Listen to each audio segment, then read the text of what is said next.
School, Islamabad comes from Pakistan. So here have another very interesting and intelligent guest that his name is Robert Thorn. And let's introduce first Robert Thorn. Robert Thorn is the principal of Belvedere British School and director of developing Real Learners Academy of Learner Development and Rushmere Tao Independent Teen Coaching Agency. Robert shared valuable insight and learner-centered education in our today podcast. So his experience and passion for developing real learner inspired our student, educators, and audience, inshallah. So, a heartful thank you to Robert Thorn for joining us and sharing his wisdom and educational journey. Thank you so much for sharing your precious time. So, let's start our interview. Robert Thorn, first of all, I just want to say to you that please introduce yourself for my audience. Okay. Yeah, thank you, Miss Asma. It's very nice to be with you today. Uh, it's yeah, it's great to talk. So I've been in education, I suppose, most of my life, starting, and I think we should all think about this, starting as a student. Okay, our experience of education starts with us actually going to school, because a lot of what you, especially when you're a young teacher, a lot of what you saw at school and what happened to you can actually affect how you end up teaching and how you think about school as well. Um, as we know, sometimes teacher training isn't all that influential, perhaps, on us, as not as much as those all of those years being in school. So when things get very stressful and difficult, and you're rushing around to do things, you tend to default into a way of teaching. And so, my biggest influence, perhaps, my first biggest influence, was going to school. um, so I went to school in Britain, just a regular school, and it's very interesting. I went to university in London. I didn't do particularly well. I wasn't a shining student. I never, I was one of those students who never quite knew why they didn't do better. And I think later on I realized what it was, which we can talk about later. So then, my first goal for being a teacher wasn't actually to be a teacher; it was to be a writer and to travel the world being a writer. But to be able to earn money, of course, I had to do some teaching, and well, that was one of the ways to go abroad, is to teach, and so I did my PGCSE, BGC, and in London, and then started abroad. And first place I went was Czechoslovakia, so you can understand how long ago that was. It was still Czechoslovakia. When I was there, while I was there for 3 years. It changed to Czech Republic and Slovakia, so the country split. But it was very interesting. Just after the communists left and the Velvet Revolution occurred, and I was in the middle of the country, not in Prague, or not in the capital. So that was a very interesting thing for a young teacher to be setting up a new school. And I made lots of mistakes, but I had wonderful kids, wonderful colleagues that I learned a lot from. And from then on, to many other countries, I've averaged, I think, about an average of 2.5, maybe 3 years in each place for the last 30 years. So those of you who are good at maths can work out how many schools I've worked in.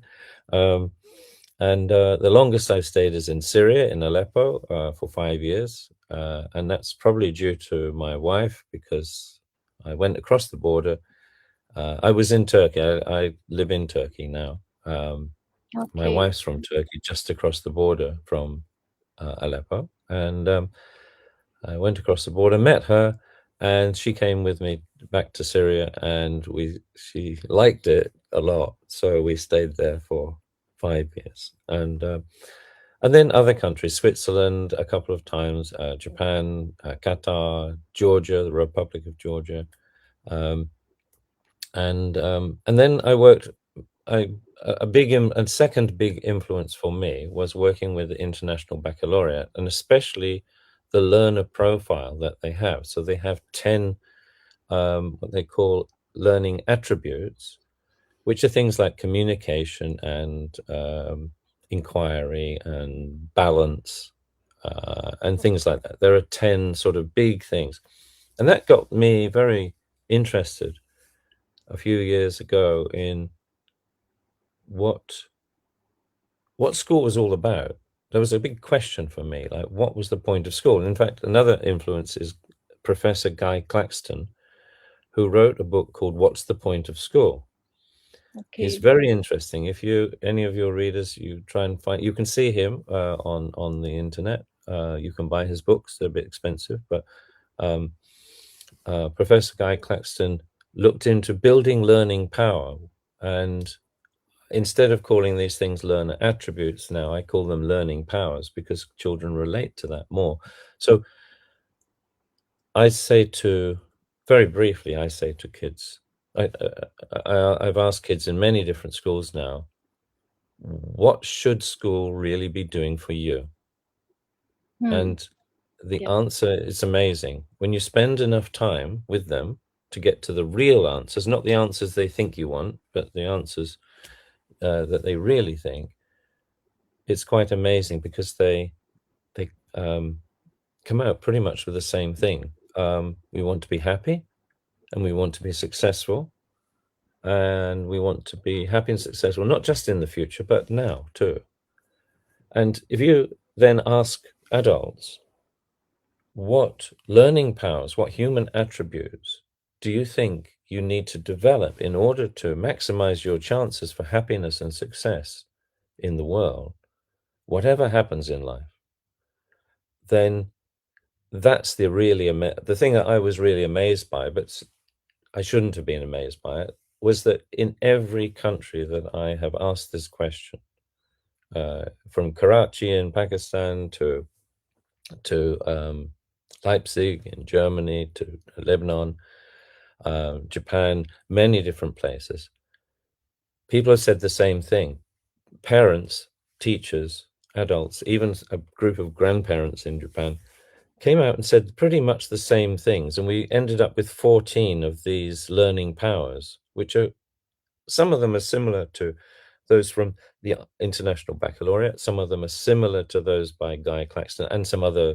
There's quite a lot of people who've made these lists of fundamental things that all children should learn. Um, so I got my 14, and they include things. I mean, I'm sure a lot of you have heard of resilience, and we've all got to be resilient. Well, humans are resilient when, especially when they're under a lot of pressure and difficulty. Um, but naturally, day to day, we're more than resilient. We're anti-fragile. So if you imagine me fragile, someone who can break easily under pressure, someone who's resilient, who stays the same under pressure, someone who's anti-fragile is someone who grows and develops and thrives on difficulty. So that goes along with learning from your mistakes, things like that. Another one that's new, that's different perhaps, is heart-mindedness, which I have included um, compassion, empathy, and determination, caring so much about something that you're determined to see it through and you're determined to do something about it. So, you ask some children, you care about these fluffy animals, and they say, oh, yes, we love fluffy animals, really care. Okay, so what are you going to do about helping them? If they're being, if there's saving the whales or something, like saving dolphins or something like that, what do you can actually do about it? Do you care that much? So, yeah, so I got involved in all that. And basically, in the COVID time, I was presented with a year off, and I set up a non-profit organization called Developing Real Learners, and a business called Academy of Learner Development. And these two things slowly, very, very, very slowly, are coming together to offer, I hope, the things that I've learned from quite expensive schools, quite expensive programs, and my own unique journey, perhaps, um, and to offer that to, especially to new teachers and students and parents, to offer distillation of that in that understanding of why we go to school. What should we do with school when we get there? And if school, even if school, so teachers, other students, other parents don't understand this, how can we still get the best out of school for ourselves? How can we help others to get the best out of it for themselves? So it's actually creating a completely different approach to why most children think they're going to school and why most parents think they're being sent there and what most teachers think they're supposed to be doing. Uh, Yes. so there you are. Sorry, I'm talking a bit too much, aren't I, Corinne? No, no, you have to talk because I'm learning from your journey as well. So that's why today is your day. You have to talk more and more. So I just want to know, Robert, what inspired you to become a principal and educational leader? Oh well, Lots, yeah, yeah.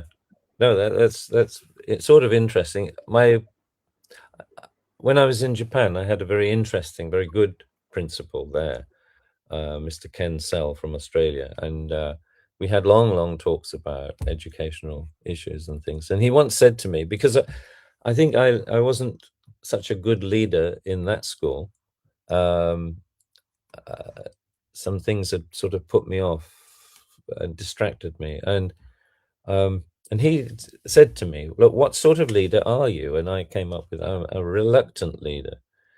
And he laughed quite a lot. Because I didn't set out really to be a school leader. I didn't really want to do that. I love teaching, and I've hung on to teaching almost. I think only one job I had where I didn't teach. So I still try and get in the classroom.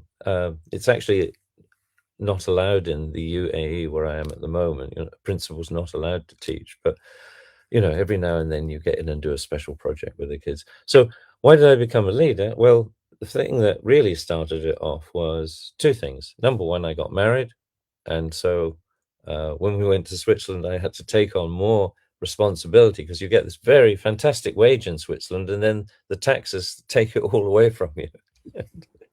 And you end up as the working poor of Switzerland, they call it. Anyway, so I'd got married then, and so I needed to step up and earn a bit more money. But also, I realized that my goal had evolved into informing these ideas about education. I then wanted to be able to share them with as many people as possible. So if you're in a classroom, if you've got maybe different classrooms, you've got 125, 150, 300 kids. Okay, that's a lot of people, but every year. But if you're a principal, like I've got 1,000 children now and 71 teachers, and if I create my business and my non-profit and my presence online, then I have maybe thousands of people to to connect with and to offer what my thoughts if they're of any value to them. Yes, so that's what drove me to being a principal. okay, nice. So let's talk about today's world in modern education. So, what are the most important qualities every learner should develop in today's world? Mm, okay, that's I think the one that seems to come out very much. Um, well, first of all, there's self-awareness. I think that's really Self important. awareness. Yeah, Yeah. that's one out of my 14 attributes. That's one that sort of just always hangs around there. It's not actually named in there, but it hangs around there. So balance, and I don't mean just being perfectly balanced all through your life where you do it's monotonous. I mean, you can when you're a young person do lots more of one thing and a little bit of another thing, and experience the extremes. But you always have a sense of balance. I'm going too far this time. I need to bring myself back. And the other one is metacognition as well. So being able to think about how you're thinking and think about that fits very much with balance, and it fits very much with you knowing yourself, but it's also knowing the world around you. So metacognition, how am I doing this? And being able to reflect on how you do those things. And then I would say there are the 14 things that I focus on when I'm talking to educators. Okay. I won't give you the whole list because it's a lot. Okay. So, how do you think education should meet needs of the future? uh, to meet the needs of the future. Yeah. Yeah. Oh, okay. Well, I think we need to meet the needs of now. It's because we're late with education. We're very, very late. We have all of the ideas there. We have programs that are fantastic and allow kids to develop into what I call real learners, learners for life, not just students for school. But we can't seem to manage to do it. People can't implement it. And so that's one of the things I'm focusing on. What I would like to do in the next, if I just focus on my school. So last year this year we introduced to teachers the idea of these learner attributes, these learning powers.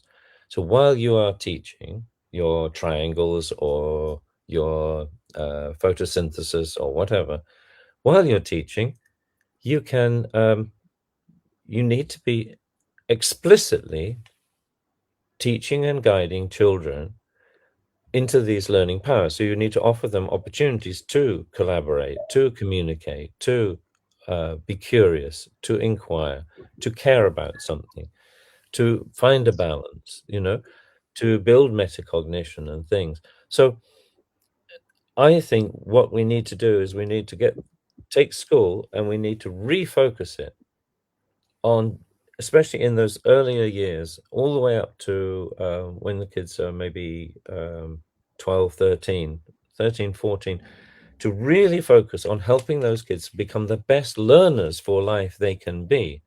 So to develop these fundamental learning powers, these fundamental things, because once they get the hang of that, they will they'll eat up. And I'm not talking about just the kids who are good at school, the academic kids, the kids that play the game of school.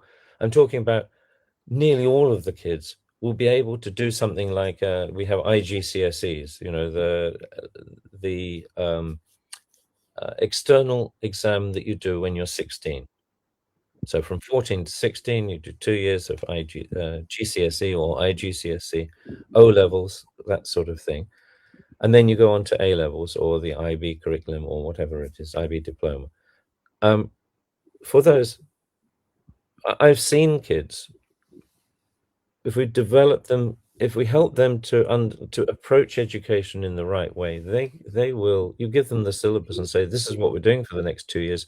They will organize themselves through that. They'll start tearing it apart, looking at it, and going, "Wow, this is what we have to do, and we have to pass it, even in the subjects that they don't like." So I've gone back to the British system. The school I'm in at the moment is British system, and I'm quite shocked, really, because I see the sort of idea that, well, when they're 16, they're going to have these really tough external exams, so we better start preparing them for that.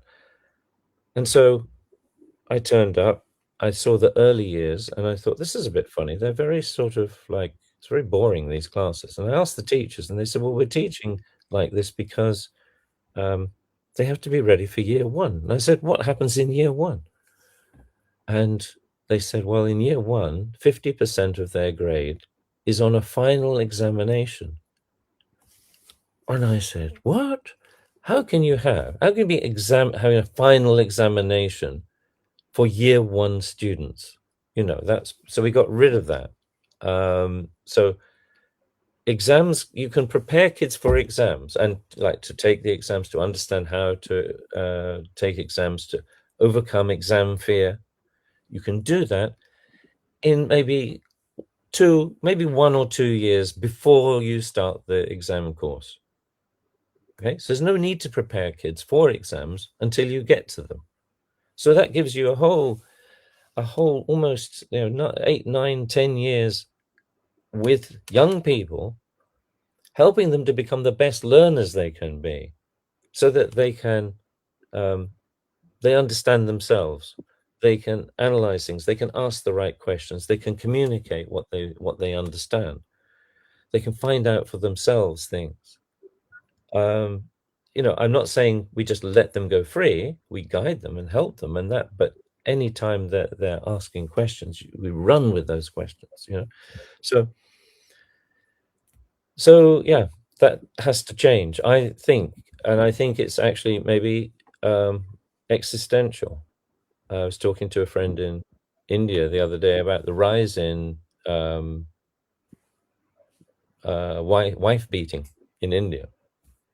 Lots of cases now rising, and he's saying, well, he basically, to cut a long story short, he basically boiled down to, well, it's really because of the education system.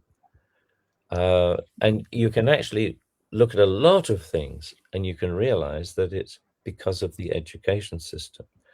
Leaders, when we vote in the wrong leaders or we follow the wrong people, it's because we can't discern what's been told to us. Yeah. We end up with the wrong people. We end up doing the wrong things, and we end up, not making wise decisions. So a good goal for school is to help children, young people, to be able to make wise decisions, I think. Yeah. Yeah. Agreed. Yeah. Sorry, that's a long answer to it.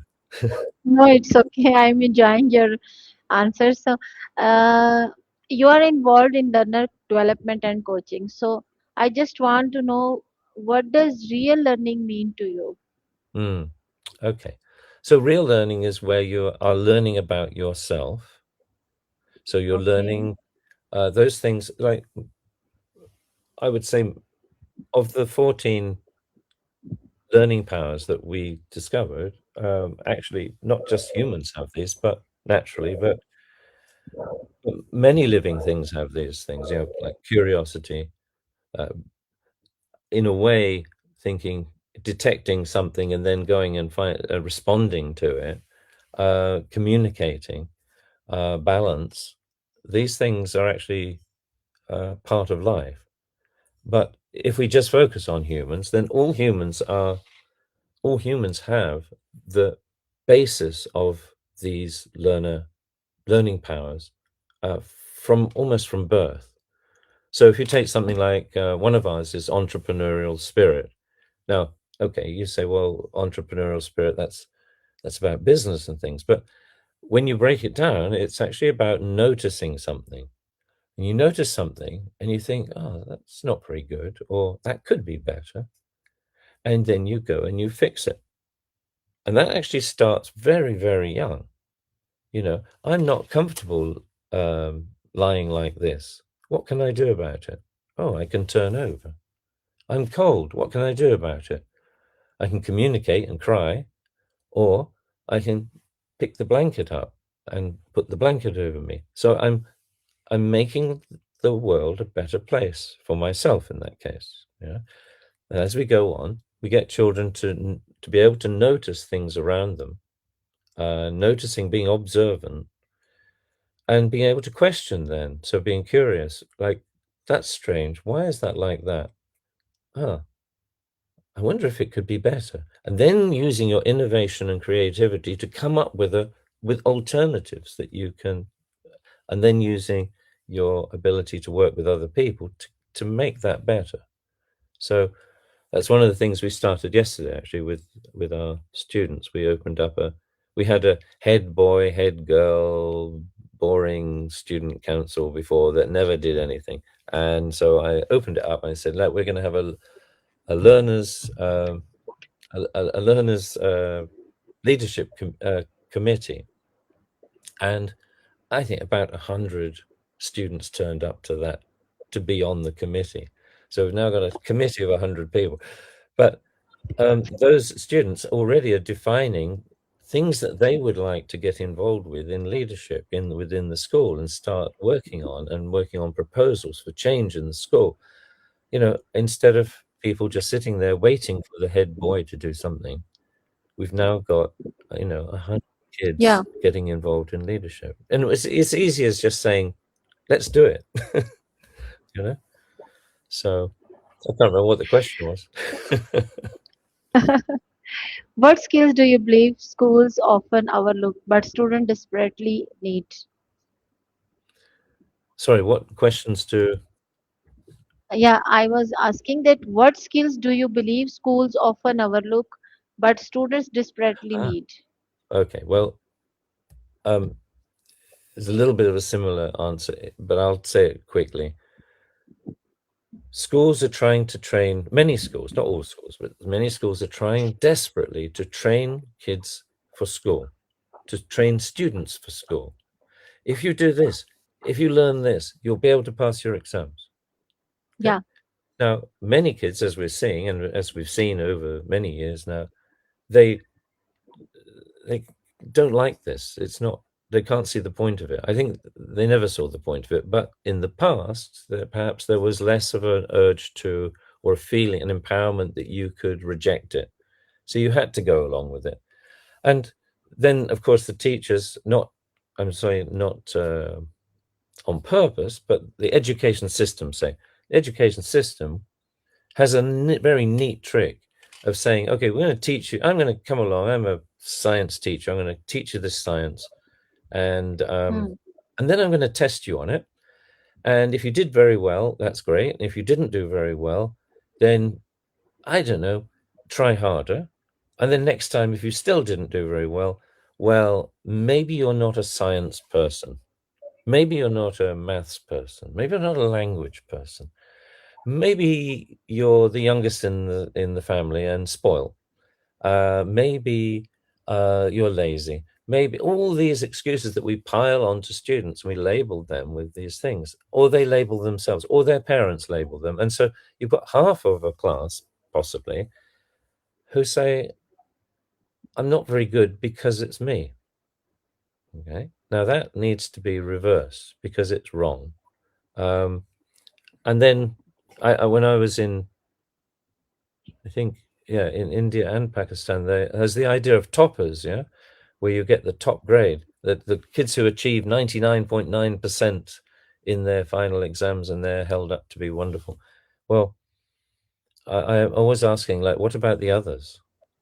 Okay, it's great you've got okay, these students, but what about the others? The ones who say, I'm never going to be a topper. I'm never going to be amongst them. I'm never going to try. What do we do for that other half? And I can see that, like most kids in my classes and the classes of my colleagues, they at least pass the exams, even in the subjects that they don't particularly like, because they know how to learn and they know how to apply themselves. okay, Yeah. And then you help them with it and they practice a lot and they work hard and they do it because you're with them.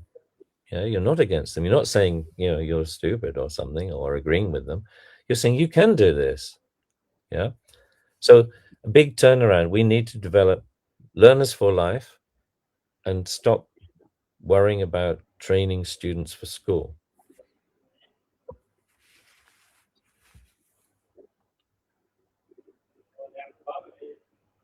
Right. I finished that. Are you okay? Miss Asma, can you still hear me?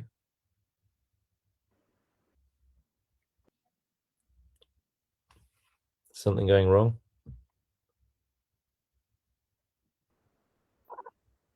yeah, yeah. There was an internet issue, connection issue.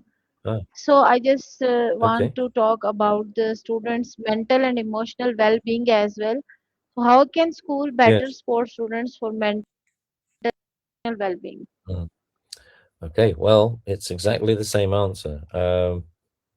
If you help them to get to know themselves and be confident of themselves Yes. as learners and help them to have metacognition, to have self-awareness, um, then a lot of the issues go away because now they are aware of themselves, they're aware of the influences on them. So you can directly talk about, like we look at habit forming. So what habits have you got? Are they good habits? Are they bad habits? Are they neutral habits?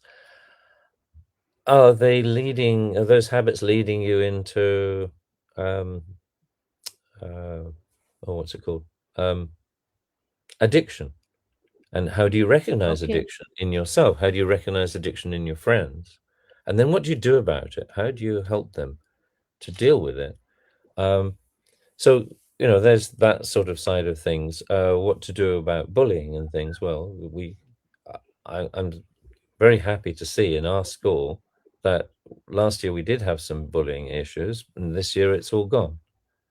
And I don't know what it was. I mean, I just threw out a sentence saying, like, I want you all to be nice to each other and as classes help each other to succeed so the whole class succeeds. Um, Yes, I don't exactly. think that did it, but I think the teachers and the message that the teachers gave them, that's helped a lot. There have been very few cases this year. Um, so getting kids to understand that they have a lot of, I don't know, schools miss their biggest resource, the most underused resource in schools are the students themselves. So students supporting each other, helping each other, being kind, understanding how to self-regulate themselves, um, those sorts of things. Those sorts of things that actually, if you look at the Indian subcontinent, so India, Bangladesh, Pakistan, with their great religions, Hinduism, Islam, it's all in there. It's all in there about self-regulation, about um, about being kind, about being compassionate, about being nice to each other. Patience So you've about got a being. huge resource there for people who are interested in who are reading Yeah. about their religions. Yeah. Yes. In your opinion, what role should technology and AI play in education? So, how can students use AI responsibly to enhance their learning rather than replace it? Yeah, that's well. I think there's this self-awareness, this awareness of what am I trying to do? What are my goals? Am I going to be am I going to make professional football? Because we've got loads of boys who are really interested in football, some girls too. Are you really going to be good at football if you don't train? Well, no, not really. It's just a dream. There was a young lady yesterday telling me about how she wants to be a comic book writer, and I said, "Have you published anything?" And she said, "No." And I said, "Well, have you finished any books?" She said, "Yes." Well, why not publish them? Oh, can I? I thought I had to be 18. And so, it's like liberating people to be able to understand that they can do things, to empower them to do things, to understand themselves, so that when technology comes along, they use it to help them to do the things that they want to do. Now, do you want to be successful at school? Well, okay, you could just use AI to do all your homework, but is that going to make you good at school? In the final exam, are you going to pass that final exam? When you go to university, uh, are you going to be able to do all the things they want you to do there using AI? Maybe. When you get into the position of that you wanted to get into, like being a doctor or an architect or something, who on earth is going to employ you if you don't know what you're doing, and how embarrassing it's going to be, and how terrible it's going to be if you end up killing someone or a building falls down because you actually don't know anything because you've always used AI. It's the same with the old cheating issue. If you cheat your way through the system, you end up as a rubbish professional. and Yeah. that's dangerous. We've seen that. I know in some places we've seen that where kids can pay their way through university, and it's terrible. So that's one thing. So, but the technology side of things, I think knowing yourself, knowing about habits, being able to regulate it, that's one thing. But then being able to explore it. In the UAE at the moment, they're putting a program in where the very youngest people are exposed to it. Then the older primary students begin to use it. Then the middle school kids, they begin to use it in a more complicated way, learning to do, make big, like film or something like that, big prompts. And then by the time you leave school, you should be able to create your own AI agent already. And that's for all of the kids and all of the schools. So, that's quite a big thing. And I like the way they're approaching it because they're giving some guidelines and being very careful about it. Okay. So if you could change one thing about the global education system, what would it be and why? Mm. Focus on developing learners and Good. with the students. So your goal is to get them to be able to develop themselves, not you teaching them, not you telling them telling you, this is how I'm going to do it. This is how I'm going to use AI. And you going, wow, that's fantastic. It's really impressive. So you've put all the effort in to get them to be able to tell you what they're going to do and how wise they are, that they can make wise decisions by the time they leave you. Because I tell you, I know you probably know this already. Many universities in the Yeah. especially for undergraduates, they don't care about you very much. You've gone to university, Yeah. maybe you have a nice professor, but most of the time you have to do things for yourself. Yeah. So, what message would you like to share with educators around the world? um, well, actually, everything that I've said so far, but that all of you, all of us, can make a change. Or if you know if you have kids that are going to school, if you're a teacher, if you're a member of staff in a school, if you're a school leader, if you're a parent whose kids go to school, if you are someone who doesn't have anything to do with school, but you'd like to see a better society and you'd like to hold your politicians to account, say to them, look, what about education? Right? Maybe I don't have children, I don't work in a school, but I can see that because of education, my area, my city, my community, my country is not doing very well. As a politician, as my politician, I want you to tell me what you're going to do about education, and Okay. and then not accept the usual sort of nonsense that people say. Okay. Yeah. So, in the last, just I want to request for something, and that is our students are always eager to learn from experienced educators and leaders and professionals from around the world. So, in return, many of our students can also voluntarily support your team by providing virtual assistant services, social media support, content creation, graphic design, video editing, research, data entry, and other administrative tasks. So, as part of their learning skill development journey, we have in our curriculum that they have to complete their internships as well. So, Mm, if you need any intern from my side, so I'm and me and my team is available for you for voluntarily giving our services as well. So the next thing that I just want to request, I would like to request that you kindly connect me with members of your team and professionals and network who may be interested in participating in interviews and educational discussion with our students as well as with me.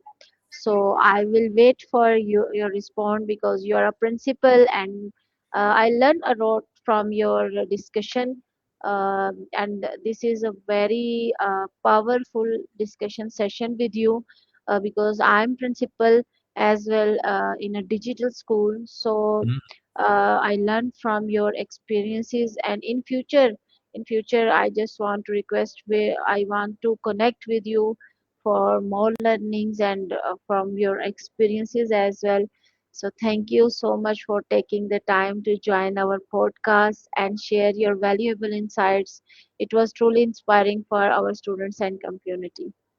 Thank you very much. And yes, maybe we can do something good together. Yeah, that would be good. And I'm already Sure, thinking of some inshallah. other people you might want to interview. So that's great. Thank you, Miss Asma. Yeah, yeah. I really want to connect for a long time. Mm, Uh, People around education, they learn from the, as you mentioned that you learn from different universities and from different countries. You spend your time, your life. So it will be a great pleasure for me to learn from you and your other personalities uh, that are with you. mm. So thank you so much again for your precious time. Thank you very much. Be seeing you soon. Take care. Take care. Allah Hafiz. Bye bye. Bye bye. Bye bye. Allah. Okay. Okay, I'm ending the stream. We were live.